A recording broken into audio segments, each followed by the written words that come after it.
Hey everybody, in this video, I'm going to share 20 systems that I use to manage my rental properties to save time, money, and energy so I can stop landlording and start living.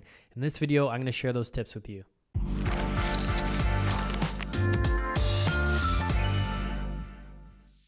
Number one, you want to label every single key for the property.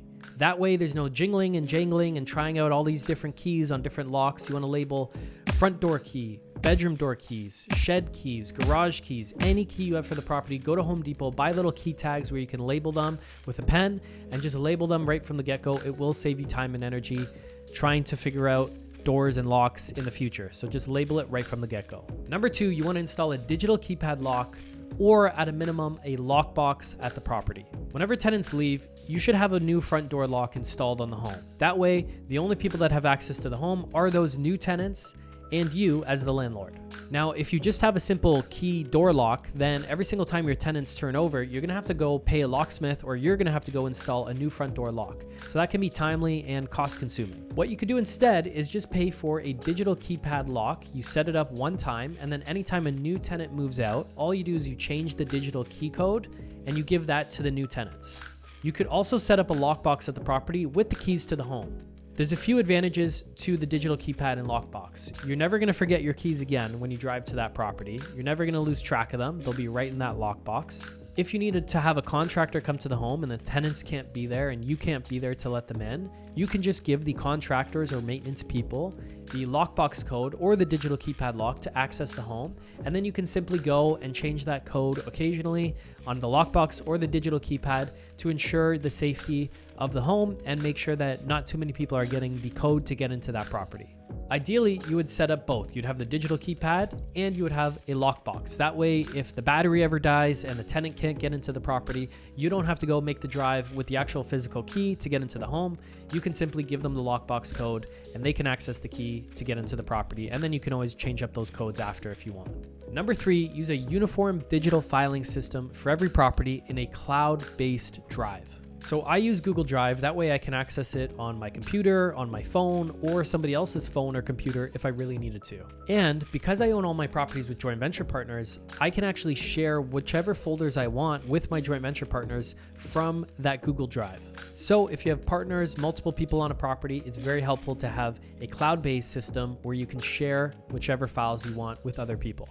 I have a file folder for each property, and within that folder, there's four main folders: accounting, legal, tenants, and property. Everything I need to file for a property sits within those four folders, and then I just have subfolders within each one. The accounting folder has taxes, utilities, and invoices. The legal folder has mortgage, closing paperwork, purchase and sale agreements. The property folder has all the pictures, video, ad write-up for when I'm advertising my property, property insurance, any information related to that property sits in that folder. And tenants is where I keep all the information about the tenants, prior and current tenants for that property. Lease agreements, the background check, their identity verification, everything from, that background check, any forms at the landlord tenant board that I might have to file for them, it's all kept in that folder. As documents and receipts, invoices, whatever is related to that property come in on a daily basis, I file them away within these folders appropriately.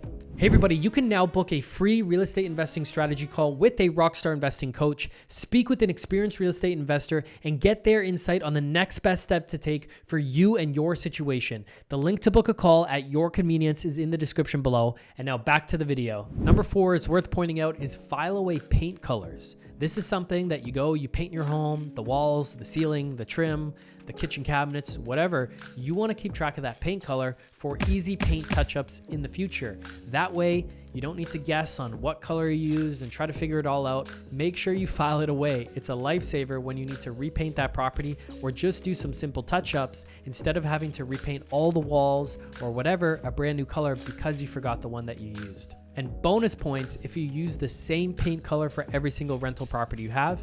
It just makes everything systemized and easy to remember. Number five is make a master document for every single property with all of the property's information.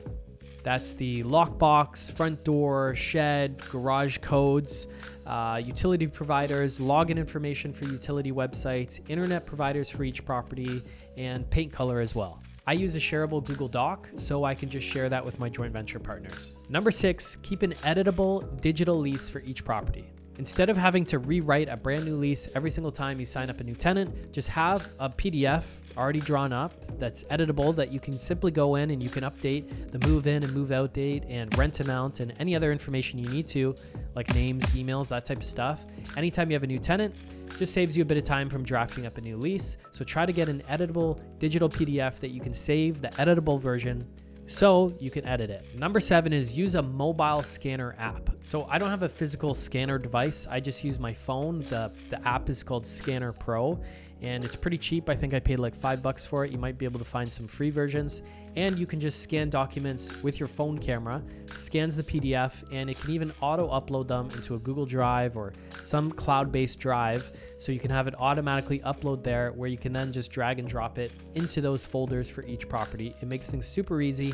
And that way I can digitally file everything as soon as they come in. You know, any paperwork related to the property, I scan. Any invoice, I scan. It's all kept digitally and I can get rid of all the paper clutter. Your phone is always on you and it's easy to quickly scan no matter where you are. It's better than using a physical scanner, in my opinion, unless maybe you're doing a ton of scanning. Number 8, use an online Google form to pre-screen your tenants. So when I'm advertising a property, somebody messages me to book a showing. I then send them a link back with a canned response that I've written up with a link to go complete an online Google form where I have about 10 to 15 pre-screening questions to make sure that those tenants are qualified based on the criteria I'm looking for before I go ahead and actually book a showing with them to see the home. This automates the pre-screening process for me and the tenants, and it saves us both a ton of time because if the tenants aren't qualified, we're not wasting each other's time by doing a showing when it's not going to work out in the end anyways. So anytime somebody fills out that Google form, it automatically gets organized onto a spreadsheet where I can organize it, take notes, book showings, hide people that might not be qualified, and organize all the leads that come into that property to then book showings with. It saves you a ton of time and automates the process for everybody. You can watch a full-length video where I give a tutorial on how I use Google Forms on this YouTube channel to pre-screen tenants. Number 9, save frequently sent emails as templates. Save the emails in an online document or with your email provider right in the email sender. And just with basic emails that you send frequently, such as tenant background check emails, new tenant welcome setup emails, 24-hour notice of entry emails, etc. It just saves you time from having to draft them up every single time. Number 10 is have tenants agree to shovel the driveway and cut the grass when they sign the lease with you. In Ontario, it's ultimately your responsibility as the landlord to make sure the grass is cut and the driveway is shoveled. However, most tenants will happily agree to do it as long as you provide the equipment, and sometimes you don't even need to provide the equipment, but I find it's a nice thing to do and starts the relationship off right, especially given that if you dig down deep enough, it really is your responsibility as a landlord. But most tenants who are physically capable are happy to do it as long as you provide the equipment. So that's a nice thing to do, and I have them agree to do it right on the lease agreement in the services and utilities section. I write that in as a service. I just draw it in and check off that it's the tenant's responsibility to cut the grass, shovel the driveway, what have you. Number 11 is use a service like DocuSign or Adobe Sign to have the tenants sign the lease remotely. That way you don't need to meet up with them just to sign the lease agreement. You can sign up for a free trial often with these things, so you don't need to pay for the full service to then send off a few different documents a year or whatever the free trial allows you to do.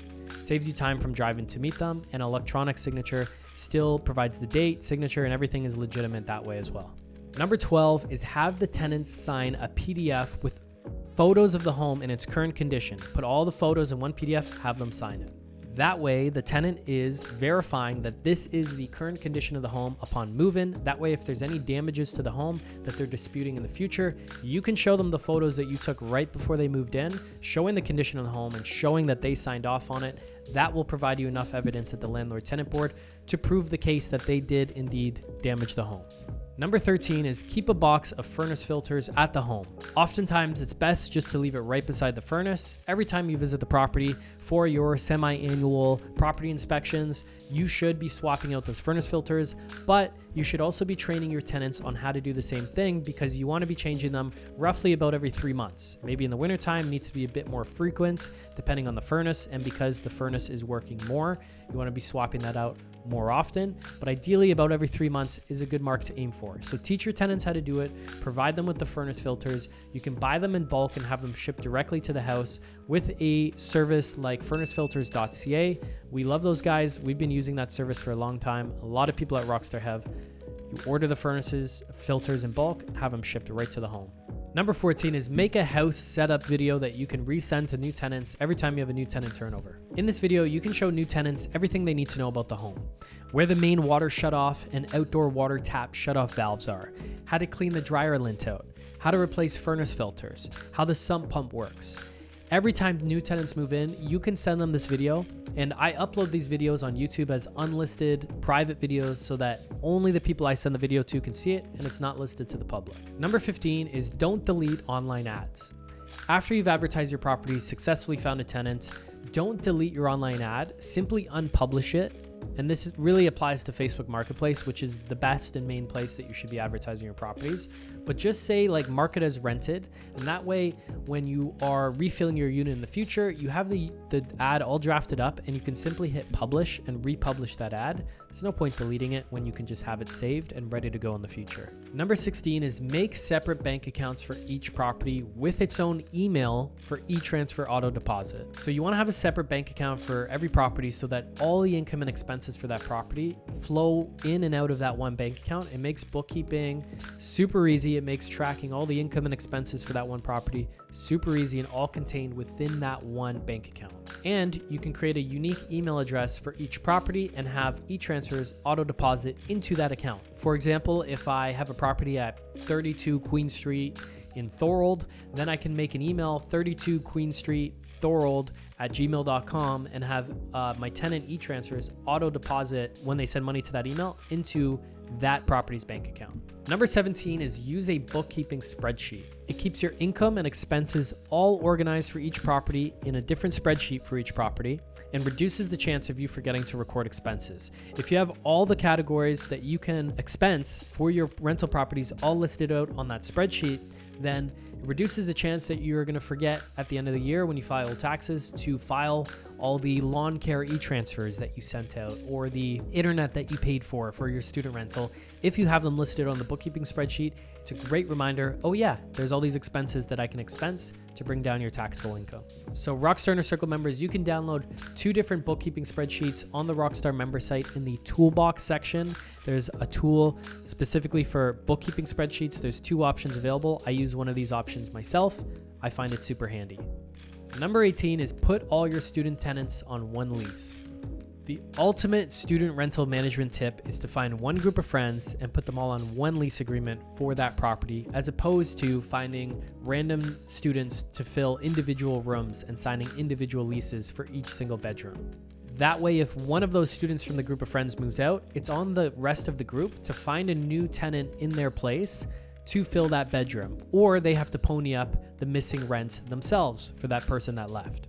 In addition, if one of the students is late on rents, because everyone's still paying their kind of individual bedroom amounts, but they are still on one group lease, so they are responsible for the full rent for the full house.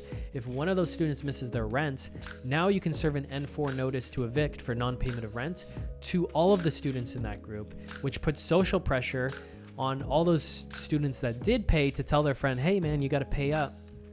Otherwise, we could all be evicted from the home. So it gives you more security that way. And banks also like seeing a single family home with one lease agreement as opposed to multiple lease agreements for a property when refinancing that home. Number 19 is ask student tenants to send one lump sum instead of individual amounts for rent. If you rented to that one group of friends, you could ask one person in the group to collect rents from everyone and send you that one lump sum.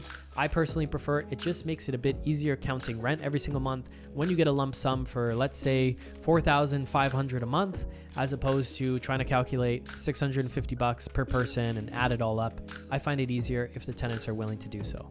And lastly, tip number 20 is create an iPhone group chat or a WhatsApp group chat for your student tenants, whether it's individual tenants or a group of friends. It makes communicating about everything you need to about the property easier. If you have a contractor coming to see the house, if they have a maintenance request, everything can be communicated within that group chat and everyone's kept in the loop of what's going on at that property.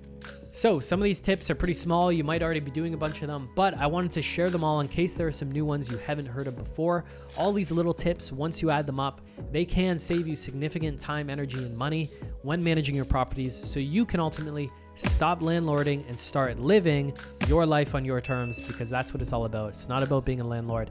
It's about creating your life on your terms. That's what we help people do at Rockstar. If you want to book a strategy call with one of our Rockstar coaches, the link is in the description. This is something new we're doing for our YouTube audience specifically, is you can book a direct one-on-one consultation call with a Rockstar investing coach, so you can discuss where you're at in life, what your goals are, short-term, long-term, and plan on how to get there and how to use real estate to live life on your terms. You can speak to an experienced real estate investor on our team, someone who is experienced enough to coach other real estate investors. That's who you'll be talking to. So book a one-on-one strategy call below.